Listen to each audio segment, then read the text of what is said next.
Hi, this is Drew with Daniels Ag Services with your morning report. Markets are all higher this morning ahead of the WASDE report we're getting at 11 a.m. Central. We're higher yesterday as well. We finally got the crop progress report released yesterday.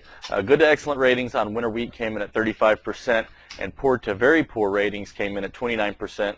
All in all, very similar to where we were this time last year. So not much different in this year's wheat crop according to the crop progress report as last year. So we'll have to see how that pans out moving forward.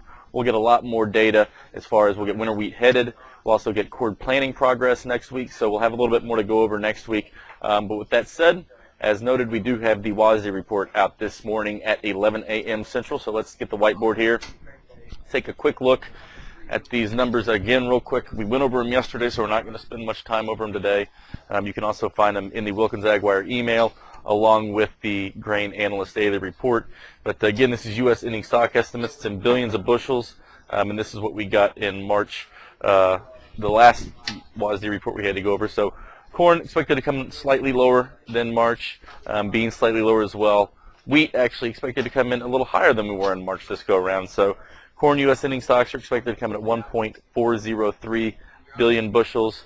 Beans are expected to come in at 139 million bushels, and wheat is expected to come in at 580 million bushels. Global ending stocks, this is in millions of metric tons. Again, top is what the average trade estimate is for this month, and then what we got in March is on the bottom. Expected to come in slightly lower in corn and beans than we did in March, and then slightly lower in wheat as well. Expected to come in at 157.72 million metric tons in corn, 70.05 million metric tons in beans, and 183.65 million metric tons in wheat. So again, if you want to see the range of estimates and all the good stuff in table format, head over to grainanalyst.com. It'll be below the daily report. Moving forward today, we'll have to wait and see how that WASDE report comes out. Again, that's 11 a.m. Central. Keep your eye tuned to the market because it could react with some volatility to the report. We'll be out post-report this afternoon after the markets close to let you know what the report said and how the markets reacted to the report and how they closed and what to expect moving forward. So if you've got any questions before the report, let us know. Otherwise, we'll see you this afternoon with a post-WASDE Wilkins Ag Wire. This material is conveyed as a solicitation for entering into a derivatives transaction. This material has been prepared by a Daniels Ag Services broker who provides research, market commentary, and trade recommendations as part of his or her solicitation for accounts and solicitation for trades.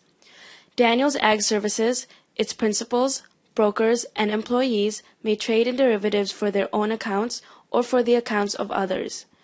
Due to various factors, such as risk tolerance, margin requirements, trading objectives, short-term versus long-term strategies, technical versus fundamental market analysis, and other factors, such trading may result in the initiation or liquidation of positions that are different from or contrary to the opinions and recommendations contained therein. Past performance is not necessarily indicative of future performance. The risk of loss in trading futures contracts or commodity options can be substantial, and therefore, investors should understand the risks involved in taking leveraged positions and must assume responsibility for the risks associated with such investments and for their results. You should carefully consider whether such trading is suitable for you in light of your circumstances and financial resources. You should read the risk disclosure accessed at www.danielsagservices.com. Daniels Ag Services is not affiliated with, nor does it endorse any trading system, newsletter, or similar service.